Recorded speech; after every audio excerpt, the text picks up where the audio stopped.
All right, hi everyone. We will just pause here and wait until some of our other members join us, and then we'll go ahead and get started. So thank you for being here with us today. Let's give it about probably aim for a 10:03 start. Yeah, and Elliot said 10:15. 10:15? He was Okay. gonna run. All right, cool.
Well, that's the wrong meeting he's in.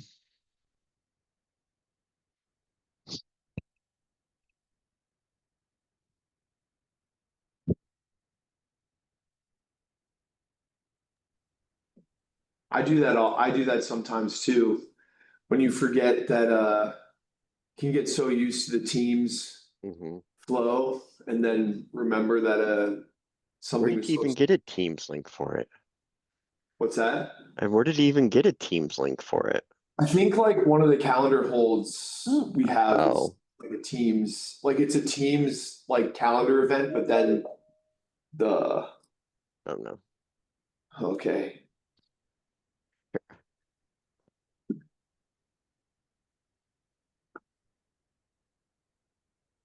It's the panelist link from Alex. Yes.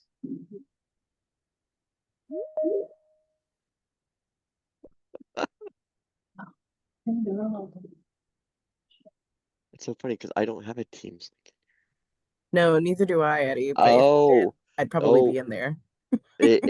So in my Outlook, if I just click the join button in the it does. It's Right. a join Yeah. Teams meeting. Yep.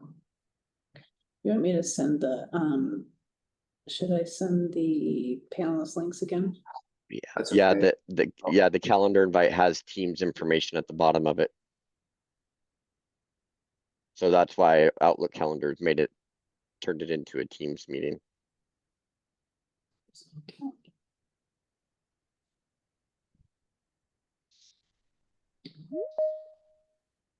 Oh my gosh. Tom, why don't you Yeah. drop the link in the team's chat? That's a good idea.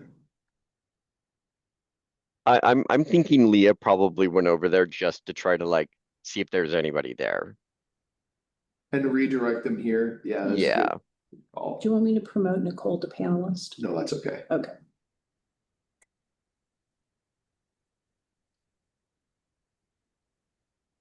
Sherry.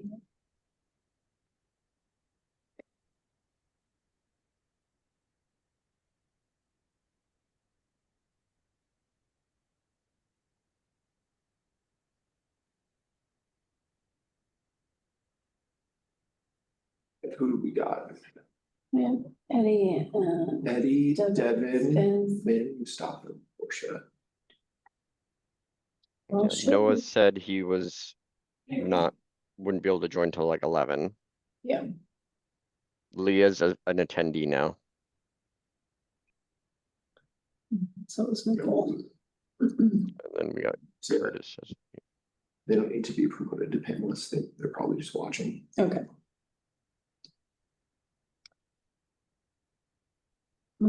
Hopefully Sherry will make her way over. Oh, there she is. Great. I was Great. gonna say, Tom, just be aware you're still sharing your screen. Oh. Thanks, Eddie. You're welcome. Okay, so 7.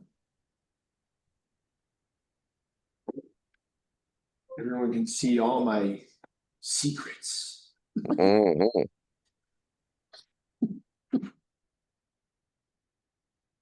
We're gonna tell on you.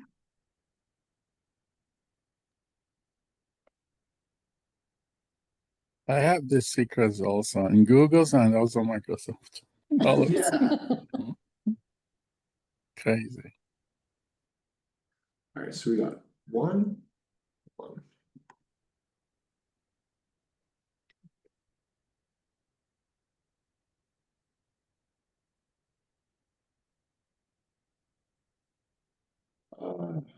There we go. All right, ready? We got 1, 2, 3, 4, 5, 6, 7. including me. Finn, Portia, Eddie, Mustafa, Sherry, Devin. Oh, I have Sherry twice. 6. We need one more 1, person. 2, 3, 4, 5, 6. We need one more. One more. Yeah, I'll see. Well, if we stall for another 6 minutes, maybe we'll have that. We'll have Elliot. Elliot. Mhm. Yeah. Yep. All right, yeah, okay, then in that case, feel free to answer that last email, go refill your cup of coffee.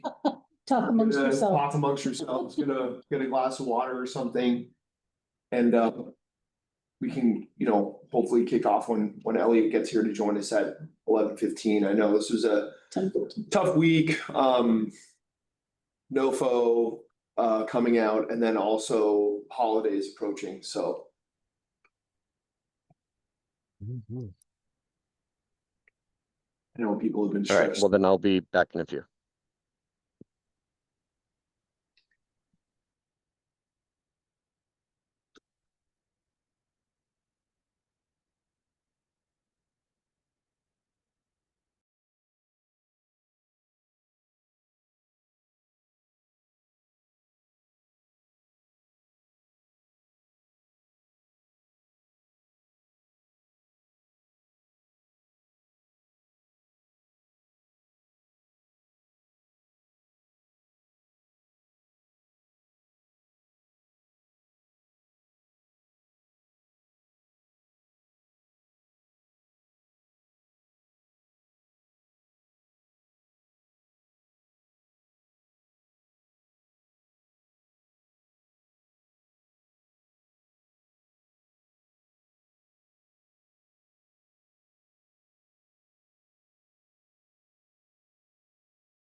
Martha's here.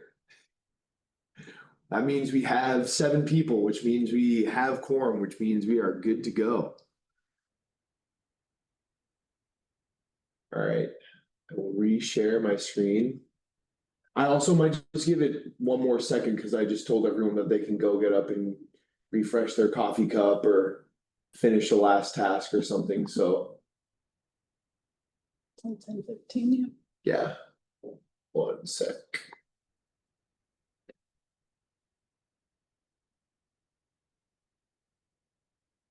Also, Martha, that was shared in excitement, saying that Martha's here, not in like a, you know. Oh, no, all good. I was on like the general link. I missed the email about the panelist link. Gotcha. And I was running late anyway. 1, 2, 3, 4, 5, 6. Wait a minute, did we lose someone? We have Finn, Portia, Eddie, Mustafa, Sherry, Devin, Martha. But now Sherry is gone. Oh, Is she? well, maybe she'll be right back. Maybe she'll come back after. Oh, I know what's happening. This is happening. Where's my? I want to do this. Computers. Yeah, we did lose her though. So we just have 6. Okay.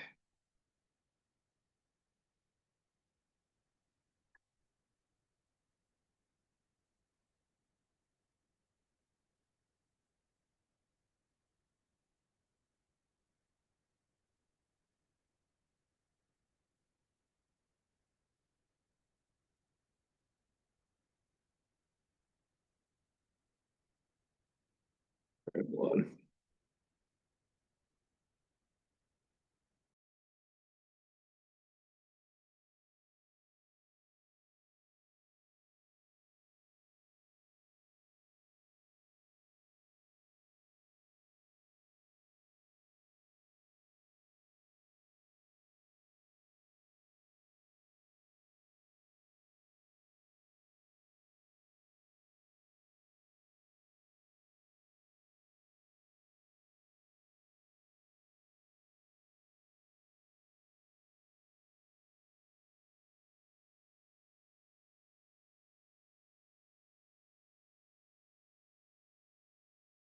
Are we waiting around?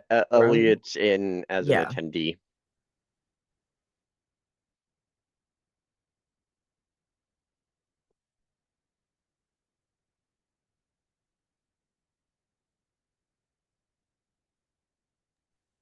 Sweet. Yeah. All right. Welcome, everybody. Hey, Elliot.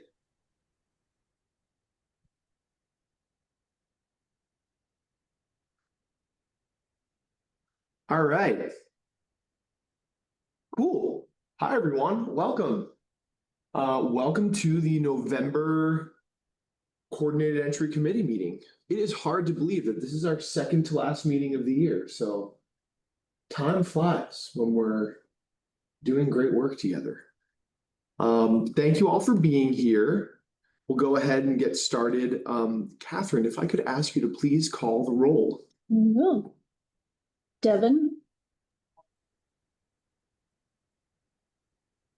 Sorry, I had to get to my mute button here. and we know No is going to be a little bit late. Eddie,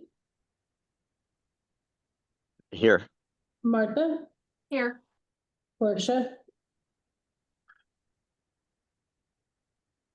Here.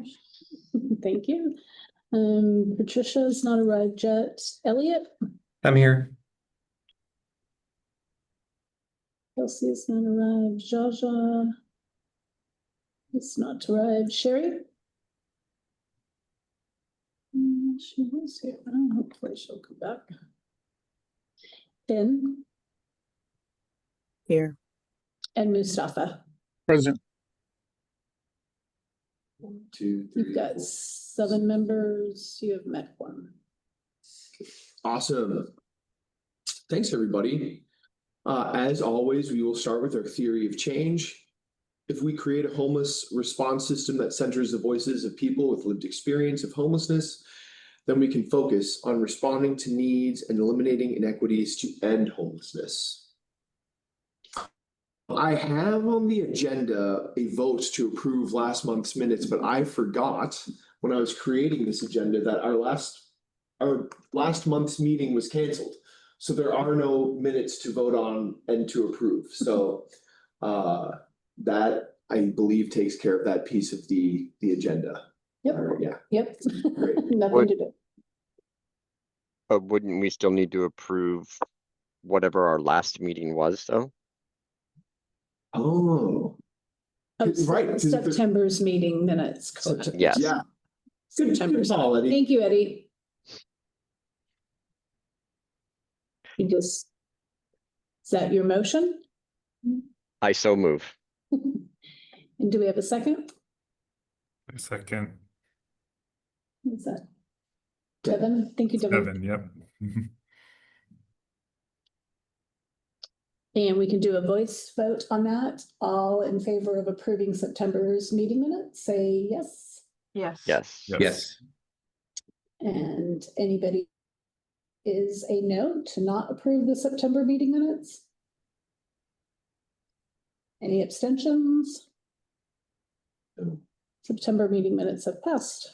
Great. Thanks, everybody. Okay, we can go ahead and get into it. We got actually, since we didn't have a meeting last month, we actually got lots to update and talk about. So can everyone see is everyone seeing these slides now? Awesome. Okay, cool. I wanted to give everyone an update of where we are at with data projects in coordinated entry. So there's several different kind of data products or projects that we're needing to account for right now. One is the quarterly reporting data that I need to give to you all, and I reported on 1 quarter this year I reported on 4 quarters of data in July for 2024, and I did that in July. The other types of data products or like data accounting that we need to take care of is the website, like CE data dashboard that's on our website. If you all, I don't know if any of you are like me and go to our website occasionally, you would see that the data on our website is from 2022. So that is sorely in need of a refresh and an update. And then also we have the case conferencing, what I'm referring to as our like case conferencing performance data. This is really like the nomination quality, like all those nominations that people submit in Smartsheet. So we're tracking that data, and I'll have some more on that actually in a little piece later in our agenda. But for the sake of this part of the conversation, that is data that we track. And then we also, as part of the case conferencing performance data, we also track data on like pending, completed, and denied referrals. And the reason why I say that is kind of stands in contrast to the like quarterly reporting data is because for case conferencing performance, we have the ability to look at that not just by subpopulation or by demographic group or like those types of analyses, but we also have products that we can look at that by like provider or by agency, right? So we're able to look in and see, different agencies and different programs, how many denials are they having, how many pending referrals, and how long are these taking, etc. For the quarterly reporting data, like I said, I prepared that for like all the calendar, or our research and data team really prepared that for the whole calendar year of 2024. And I reported that to you in July of this year. Someone asked me about this actually. I gave a presentation at the Continuum of Care convening this week. and someone asked me a question about, like, why don't we have updated metrics on that right now for like quarter over quarter for 2025? And really the way that I can explain it is like this.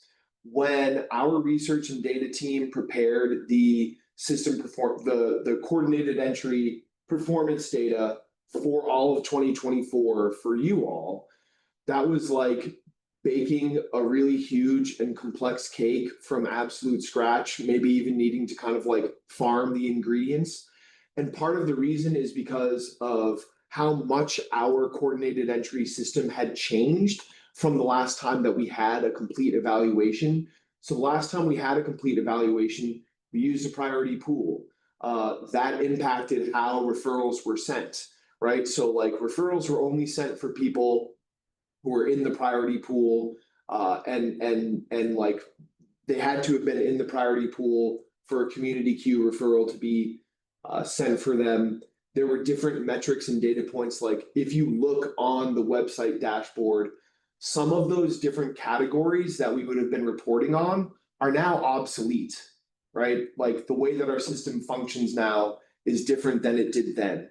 And so what we had to do is go to our research and data team, and what they really needed to know is like basically the measuring sticks and like the baking products, if you will, that we had to generate these reports for you are obsolete now and different, and they needed to work with our team to kind of say, so how do you want to like measure this now? Like for people who are accessing coordinated entry, is that like, do you want to just look at coordinated entry enrollments, or do you want to really look at truly like who has a housing triage tool assessment? Like those types of questions, and generate something from scratch. And so our research and data team was able to do that for like one big, huge product for 2024. What they're working on now is essentially designing something so that each time, like it's in our policies and procedures that I need to report that to you all quarterly.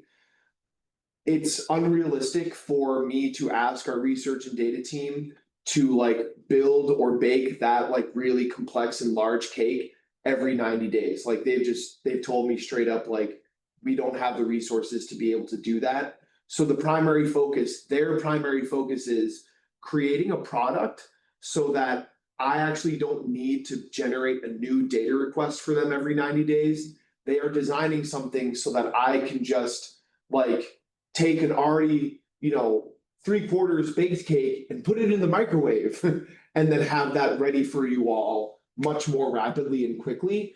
That is just like, that in and of itself is also a project for our research and data team. And so that's really high priority for us. We know that it's something really important that needs to get done.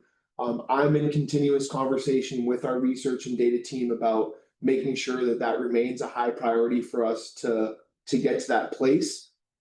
And our goal is to, in 2026, have that done so that I can be reporting like quarterly performance data for you all. So that's just kind of an update of where that's at. I imagine folks like have questions and stuff about this. I have time for questions at the end of all these. I have like several slideshows to share with you today, and I'll take questions about each topic at the end of each slideshow. The website dashboard update, that one's a little bit like better and easier of an update. The product is actually done. The display is actually ready.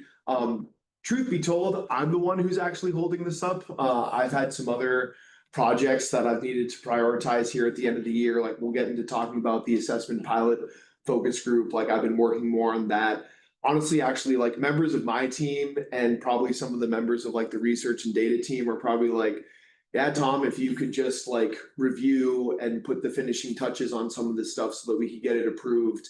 I need to review it. Some KCRHA leadership, like I'm sure my chief programs officer and the research and data, our research and data director, Janelle Rothfolk, would like to just look that over one more time, make sure that everything's copacetic before we can publish that and put it on the dashboard. all of the stuff that would be going onto the website dashboard are things that you all will have been familiar with from when I presented it in July. So this is what's going to go on the website is what I've already presented on in terms of like a demographic breakdown of like who moved through the CE system in 2024, how many referrals were sent to what different types of projects, and then kind of like timelines on those types of things too. So those are the pieces that are going to go in the website data dashboard update. And really our aim is to get that in like Q1 of 2026. Like if I'm slower than that, then that's really like a Tom problem. So that's my public commitment to you all is Q1 2026 to get that up. I'll talk a little bit more about the nomination or like the case conferencing performance data. The reason why I didn't go a little bit deeper into that here is because we're actually gonna have a whole conversation about that in just a few minutes. But any questions on like the quarterly reporting data or the website updates?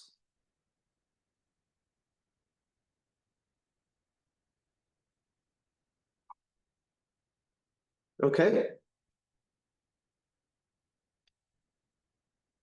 The next thing on our agenda that I wanted to talk with you all today about is the assessment pilot focus group. So some updates on what this, what members of this committee, a lot of you who are on the assessment pilot focus group are here with us today, so that's great.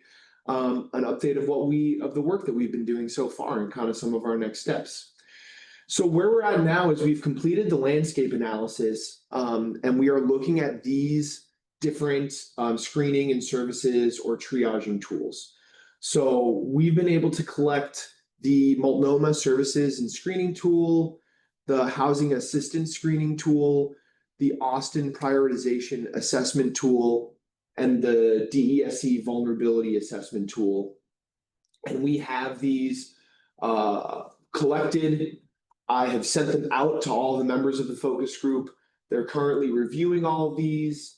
And so that's kind of like our landscape analysis. I'll get in here in the next couple of slides. Like what we've also been able to do is say, hey, when we're looking at these tools, what are our priorities in terms of how we are kind of screening the screenings? Like what are we looking for? And what are our priorities in terms of like what we would be looking for in something that we want to adapt and pilot ourselves. Another piece with this too is that KCRHA works with ABT Global for HUD technical assistance. That's like our HUD technical assistance partner. And they, myself, our COC manager, Kelsey Beckmeyer, and our chief programs officer, Jeff Sims, meet with our HUD TA regularly and check in. And so this like assessment pilot has been something that we check in with our HUD TA about. And so they're also offering us assistance. Am I like, is there stuff happening in the chat or something that I'm missing? I see people. Eddie just said that this meeting is not posted and I just checked and he is 100% correct. So I'm trying to figure out what happened. Oh, goodness. Okay. Also, and we have Daniel other is, people. yeah, Daniel's trying to join the Teams link. That's okay. He'll live.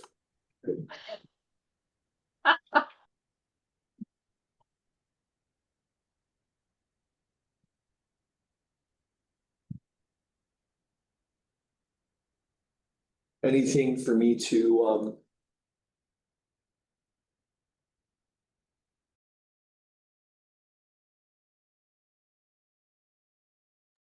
Tom, you're muted if you're still speaking. that was a purposeful mute.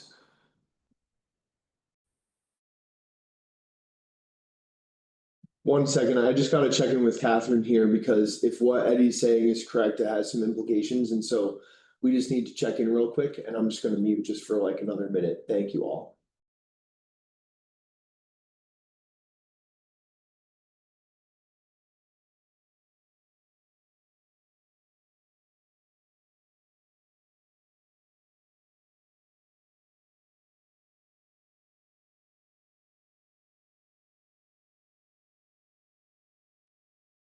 Sorry, everyone. We're just checking in to kind of to see because Catherine,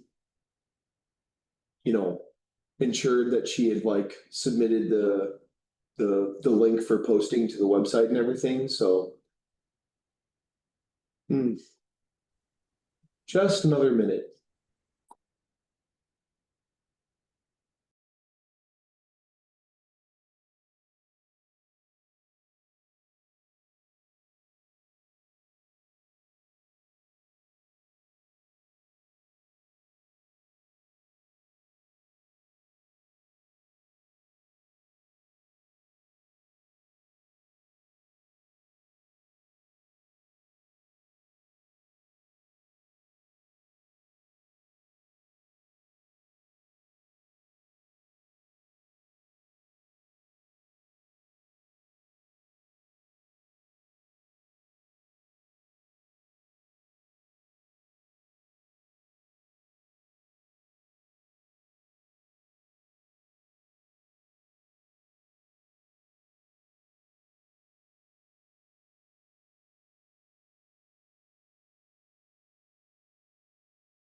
Okay, we can go ahead and continue the meeting. Since we're not voting on anything, we're good to continue the meeting. The approval of the minutes was not a actual policy vote on any process or procedure, so we're good. Awesome. That's good news. Thank you so much, Eddie. I really appreciate you pointing that out. Yeah. Shout out to Eddie. Yes, good. I was going down a rabbit hole for something else on your website and I just happened to go onto that page and I saw that it wasn't there, so. I'm so happy you did. Awesome.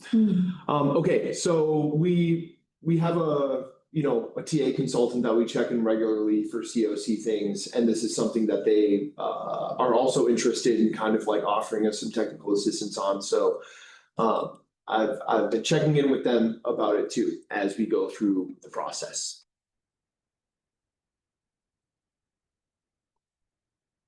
Some of the criteria or just like things that the group is looking at as we look at these different assessments is reviewing how they're scored.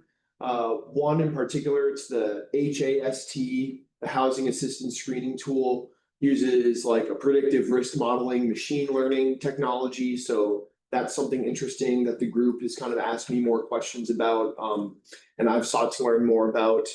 Others use kind of, just like more typical or like familiar scoring methods similar to how things like the vulnerability assessment tool or the VI SPDAT were scored. That said, you know, like I don't wanna freak anyone out with any like invocations of like VI SPDAT scoring. It's like the key critical difference there would be that the questions themselves are different than the VI SPDAT. But really just kind of like depending on how someone answers, what answers they have for these particular questions impacts, you know, kind of like point values. So that's another thing that we're looking at. Because not only do we have the copies of the questions in the tools themselves, but they also come with guides for, you know, how the questions are answered and how much points are assigned to what types of answers. We're also screening to ensure that these different scoring processes are trauma informed and center equity. And another huge thing that the pilot focus group is looking at is ensuring and making sure that we're looking at what resources are available in our community and kind of like working back to ensure that the questions asked move toward aligning households with those types of resources. So some other things that are important to the group are examining and looking at how we bring in clinical perspectives, both kind of like quasi-clinical, you know, like experiential perspectives of assessor staff, and then also a lot of the teams that are doing housing navigation and have coordinated entry assessors in our community are multidisciplinary. So there are, you know, different organizations that have medical staff or work closely with medical staff, have behavioral health or mental health clinicians like on their teams. And so how can we look at and, you know, hey, maybe we're not able to use administrative data now, but there are clinical tools that already exist in these teams that are doing coordinated entry housing assessment. How do we use what we have to incorporate those views and perspectives? We want to make sure that we're incorporating risk of domestic or intimate partner violence in these screening and assessment tools. We still want to be looking at homelessness history. We want to be looking at what supports are already existing and what supports are needed. And then, of course, looking at health risks. So not just physical health, but also behavioral and mental. One exciting update that I have to share is that I have been connected with a researcher at the University of Washington who's really interested in helping us with some qualitative analysis for when we implement an assessment to pilot and design how we will pilot that assessment. They're really interested in doing an evaluation with us, like a qualitative analysis. So doing some of those interviews of folks who are administering the assessments and folks who are receiving the assessment and just kind of gaining their perspective on what the experience is like. And then, of course, our research and data team will be able to help us with the quantitative analysis too. So kind of measuring so we can get that kind of like apples to apples, like we have this pilot, however it is to be implemented. What are the outcomes, both qualitatively and from a mixed methods approach, quantitatively as well? How does that compare to, you know, that which we are already doing? Some of our next steps, we have our next meeting Tuesday, the 25th at 4 p.m. So for those of you who are members of the focus group, see you there. I hope you'll be able to join. Really what we're looking to do and move quickly is prioritize the development of the evaluation questions. Something we've talked about is, you know, maybe not necessarily adopting or adapting one of these other tools for implementation in our community, but really looking at the different types of questions they ask and then kind of like designing that and incorporating that as a pilot for our community. And so we want to be prioritizing and looking at what those questions are and what we want to include for our pilot assessment.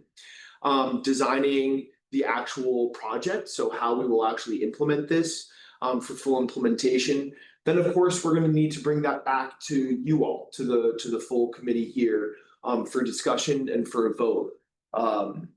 You know, depending on what the feedback that you all have, we'll maybe need to incorporate or make any amendments or changes from y'all's recommendations. And then we will the goal is to implement this pilot project in the actual coordinated entry system in 2026. Okay, any questions or discussion on that? I guess too, maybe tipping off like focus group members, anything that you think that I missed that you'd like to make sure kind of gets included in this conversation? I mean, I think you kind of summed it up pretty well, including, I mean, naming some of the things that we wanted to take a deeper dive on into the examples that we did. I'm happy to hear that we're going to have some help with kind of evaluating results on this. So, and that might help us kind of move a little bit quicker to look on outcomes of this. So, but no, thank you for that. Great, thanks, Eddie.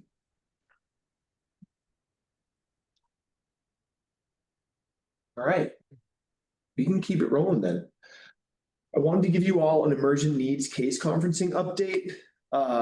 We right now, the only program utilizing the emergent needs case conferencing prioritization is the bridge shelter. We're continuing progress there. CCA, so Eddie's team shared the by name list, so just the program roster of folks that need to be prioritized through the space. And they continue to receive that priority status, mostly in our single adult spaces. Pretty sure all households there are just single adults, so that's the primary case conferencing space that they're using. And we're still on track for our December 31st, 2025 deadline. So one thing that has been really cool and advantageous partnership, I'll just say, is shouting out like Elliot and the Plymouth Housing team. They've been leasing up a program, the Pacific Hotel, and so there's been a huge. There's actually multiple lease ups taking place right now in the coordinated entry system. We got Stevens Place with DESC, Sweetgrass Flats with Chief Seattle Club, the Pacific with Plymouth, and I'm sure I'm forgetting one or two others. There's been a lot, and so that has kind of been like a nice advantageous crossover with the bridge. So lots of resources to ensure that those folks aren't going to return to homelessness when the bridge needs to close its doors on the 31st and they can relocate. So Eddie, I don't know if there's anything else that you want to say about where we're at bridge wise or.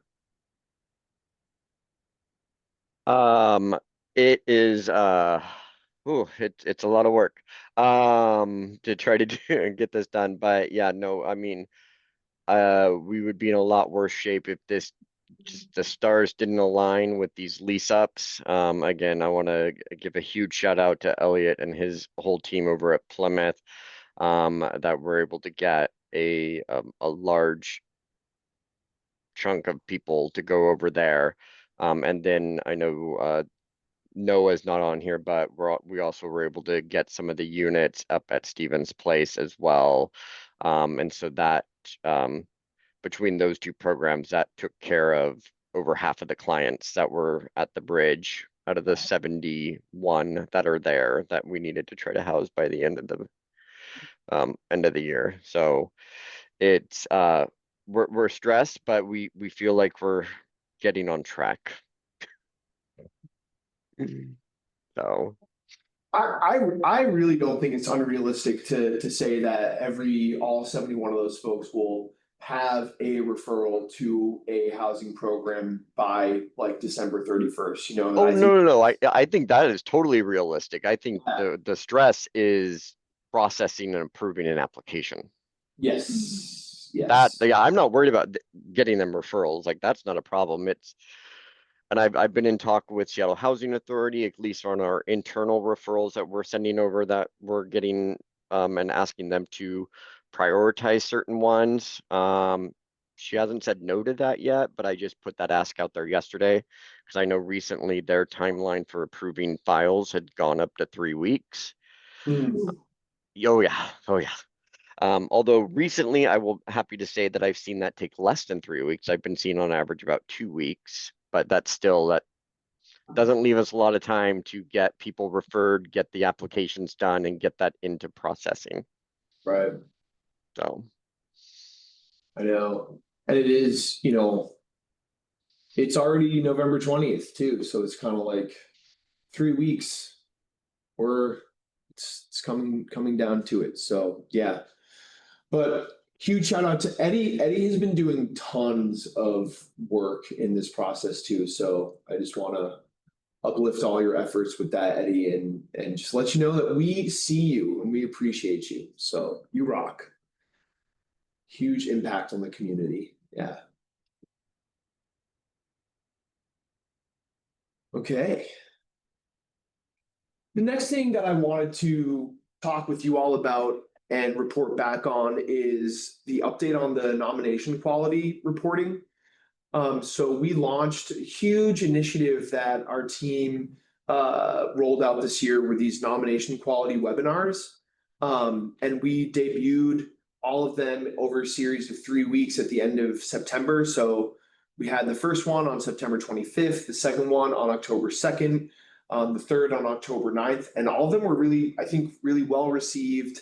And we got a lot of interest in participation, and folks seemed excited about them and are already giving us lots of feedback about, you know, things that they liked about them and also kind of like what they would like to see potentially in further types of trainings and webinars too. So that was great. We've brought them into the regular monthly training rotation. So every month we have our like assessor credential training. That's really that kind of like coordinated entry onboarding and gives everyone that big, huge overview of like the coordinated entry system and what role assessors play in it. What we'll now have is, and this has already started actually, we have a training scheduled for later today, is every month on like a rotating basis, these nomination quality webinars are in there too. So we have assessor credential training that happens every month. And then the week after, we tried to time it so that it's like the week after, so we're not kind of inundating people with too many things in 1 week, the opportunity to have a nomination quality webinar. So, and those will go in, there's 3 of them. And so those will kind of go in that like regular cadence where like 1 month it's training number 1, the next month is training number 2, third month is training number 3. I think the order is, I forget the order. I'm not even gonna lie. I'm sorry. But the different topics are documentation, or I heard someone else use this phrase recently, like packet preparedness. So ensuring that everyone has what they need. You know, Eddie just mentioned how tough it can be to get those like housing applications through. So we have one that's particularly dedicated to packet preparedness, then another one about making nominations in our smart sheet system, and then another one about service matching. Eddie, I see your hand. yes, and maybe I'm jumping ahead. Maybe you already have a slide for this. I just wanted to kind of follow up around if you guys had set something up for the liaisons or basically people at the agencies who also need to like know about this. Yeah. I see I'm getting a couple questions. If it's okay, I'm going to keep moving through the slides because I think I might answer your questions in my slides and then we'll have time for questions at the end. So we have a plan and a policy for continuous quality improvement around, like, this is something that we're a big initiative that we're really looking forward to as a way to help draw down the number of referrals. And this is another thing too, where even I get kind of caught up in like glitching and mixing this up. There's nominations, which are like the things that happen in Smartsheet, where that's where we are posting available units and coordinated entry assessors are saying like, I have this person that I would like to be considered for tie break for this one particular unit.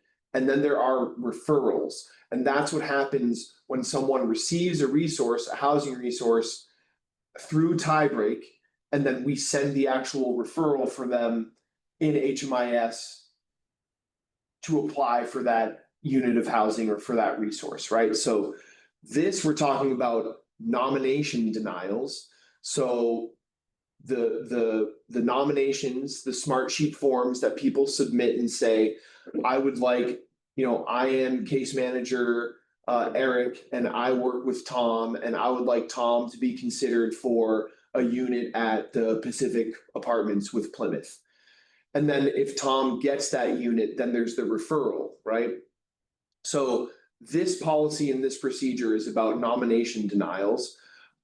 But we also see this as a way to potentially draw down the number of referral denials and also the time that it takes. Because if there is more thought and intention going behind the nominations that people make in the first place, then that is a way to see that hopefully the first time that one of those referrals is sent, that is actually going to go through. If our team's actually screening that to see that someone is more packet prepared, that they are an appropriate service match for a resource, that they do actually want to live in that geographical area where the unit is located, then our hypothesis is that we'll see more of those referrals actually pan out and result in someone connecting to a unit on the first time. So this is one piece we see as how we can improve that coordinated entry performance metric for the system. So that's one thing. The other thing is how we accomplish this is really getting some more participation and working more closely with our coordinated entry trainers. So Eddie, this is what you were kind of getting at here. So something that our team sees a lot is when folks submit these nominations and then we tell people, hey, this is the reason why we were not able to consider your nomination for a referral today, are for things like, maybe just data in a person's housing needs form or in their enrollment is just not where it needs to be for us to feel confident that when we send that referral, it's actually going to result in an enrollment for someone. And so what we'll be saying is we are going to be reviewing all the nominations data month over month.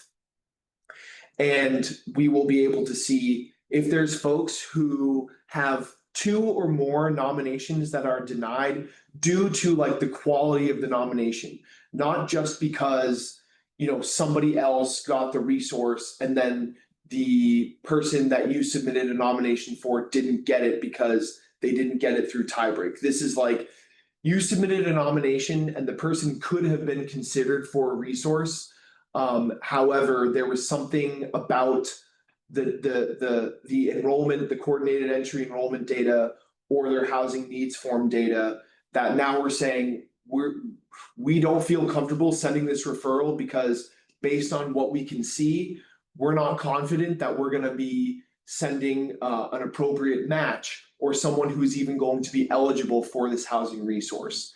And so if that happens more than 2 times in a month for an assessor, then we are going to pause their ability to have their nominations considered in the case conferencing space until they meet with their coordinated entry trainer and do what I'm referring to as like a corrective action. And really this corrective action is just reviewing the content in one of our nomination quality webinars. So if someone's having an issue with submitting nominations that aren't lining up service match wise, we're going to ask them to either check in with their coordinated entry trainer or attend the appropriate nomination quality webinar, whatever happens first. Probably more likely that they'd be able to connect with their CE trainer first before they could attend like the monthly webinar. And once they've done that, and once the coordinated entry trainer gets back with us and says, hey, Catherine is the CE trainer. Catherine's like, I met with Tom. We went over the content in the making nominations and Smartsheet webinar. Tom had been always clicking like this person has a mobility request when actually none of the people that Tom was submitting nominations for had an approved mobility request. That's something that I've gone over with Tom now about why that isn't appropriate or good for the system. And so we're good to go. And then now Tom's nominations are now able to be like considered in the case conferencing space again. Eddie, that CE trainers, like T3, like train the trainers, like what we're gonna be, how we're gonna be doing that with you all as CE trainers is scheduled for December 2nd, I believe it is. I thought I put the date in my calendar. Oh my gosh. Hold on one sec. I'm gonna glance at my calendar here.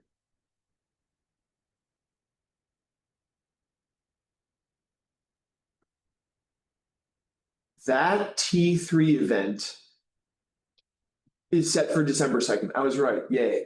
And so working with Nicole on my team to get that invite together and registration out for everyone. We'll send that out to the HMIS leads and CE trainers group. Obviously would be germane and only mandatory. The HMIS leads don't need to go, but the CE trainers would really love and kind of need to see you there. So if that has not already been sent out, then keep your eyes peeled for it. It'll be December 2nd. Do you know if it's gonna be recorded? Yes, we can Okay. record it. Yeah, absolutely. Because that day I'm in another training, so. Okay, gotcha. Yeah, so we'll record that and then we can then like send it out to all the CE trainers. And my hope and like really like my hope or what my sense would be that I think we're going to cover a lot of stuff that you all as CE trainers who are more familiar with kind of like how this all works and like what we're looking for. I think it that just viewing that as a recording would be good and like we'll be kind of okay to go from there. But obviously want to give you all the opportunity to ask questions and just so we can all get dialed in together about how we're going to work together to implement this policy. Oh, I had it on the next slide. The other piece here, my last bullet point is what I imagine maybe what with Finn's hand that went up is we have the case conferencing performance data and we have that. We need to share that back for you. We know that you're waiting for it. So that's something that we'll when we're ready to kind of like launch with this plan, we're going to start sharing with you on a consistent basis. Any questions about that? I appreciate the data plug, but that actually was not my question. I was actually wondering if any more thought had been given to the scheduling in terms of like sending it out to folks in advance or like having continuous dates on the calendar. Because I noticed again this month that like the quality trainings were sent out just a few days before they happened, which Right. is tough for the folks, making nominations to put it into their schedule so quickly.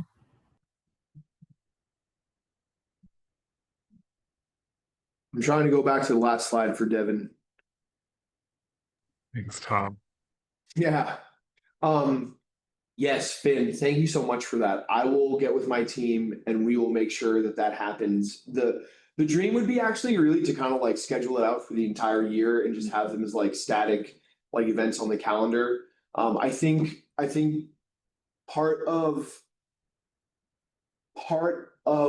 what we are like planning around or the contingency is that the trainings are designed and like best delivered in more of like an intimate setting, like think like 30 to 40 people at a time rather than kind of maybe like 100.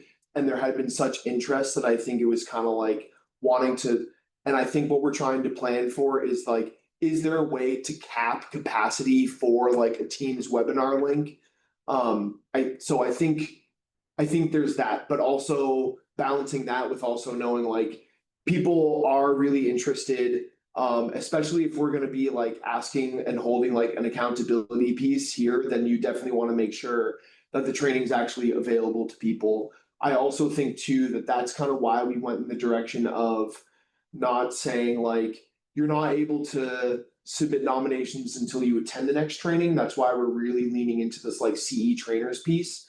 And so that like if people are interested, or like if they have a need, like they're not able to submit nominations until the next training, that they're able to connect with their trainers and get some of that too. But all that is just reflecting back to you kind of like where like what the conversations have been amongst our team and kind of like planning this out.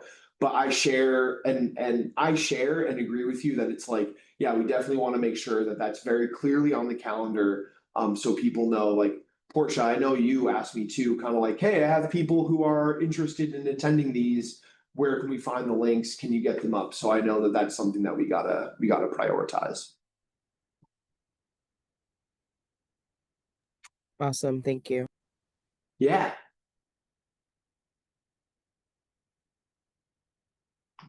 Devin, did you have a question about this slide, or were you just wanting to take a quick peek at it again to make sure you could get some? No, yeah, I just want to make sure I got to read all of that, and I did, thank you. But yeah, I didn't have any questions about it, and just excited for this CQI.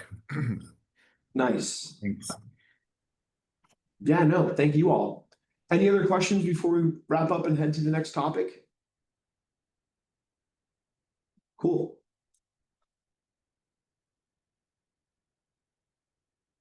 Oh, was that everything? That was everything. I thought I had one more to get through though. No. Yeah, we did data update, assessment pilot update, emergent needs, nomination quality. Okay. Looks like we are at the last piece of our agenda here today, which is next steps. So thank you all. I think it was Devin who like shouted out on our kind of like CEC email thread that Catherine, facilitates, that we needed to reschedule this meeting because next Thursday is a holiday. We are in the same situation for December too. So I believe, right, like you and Kelsey and Alex have already like adjusted. Okay, great. So the next meeting is going to be, rather than December, I think it's either the last Thursday of December is either the 24th or the 25th, which is obviously holidays. So I believe, or Christmas. yeah, it's December 25th is Christmas. So you should have already received like an updated panelist link for December 18th. The other thing that I just kind of wanted to like state for the record here, like while we're on camera, is that I think there's like a previous iteration of this invitation that says that the meeting takes place between 10 and noon. Going forward, I really think we only need 90 minutes. I mean, we got through all the content for today and actually even less than 60. And so just for, shared awareness for you all, when you're thinking about like booking time or ensuring that you have enough time for this meeting month over month, really my goal is that like regularly it's a 10 to 11:30 occurrence, rather than that kind of like 10 to 12. So the next meeting is December 18th from 10 a.m. to 11:30. Okay, Devin's saying that he still has Yeah. to. I saw that, and we're gonna work on that. Also working on changing the name, that when you receive the panelist link, it says Alex, that's who you should be receiving the panelist links from. So we'll work on changing that name so it's less confusing. And also making sure there's only one invitation. Yeah. And taking the team's information out of the email that's sent out with the agenda and the meeting minutes. See, that was my fault. I'm not sure if it was me or you, but I think it was me. I don't know. I'm pretty sure I'm the one who, when we were like trying to sort through the kerfuffle of like the different like or like Zoom invites, like panelist versus webinar links, and then also like the times. I think I sent out the like Teams like event and then just like sent it out with neglecting to click like do not generate like a Teams meeting for this. So together we will get it all figured out. Takes a village. Yeah. Awesome. And I guess like major highlights, December 18th, save the date in your minds, December 18th, 10 a.m. to 11:30, and we'll see you all then. If folks want, well, we'll get these slides up online, and I can also send them out to you in like, or have Catherine. I'll send them out with the send meeting them out minutes. with the meeting minutes. But yeah, unless anyone else has any final questions or comments, open to hearing a a motion to adjourn. I'll make that motion. One second. Do we have? Awesome. All right. Thanks, everybody. Bye. Thanks, Al. Thank you. Bye, everyone.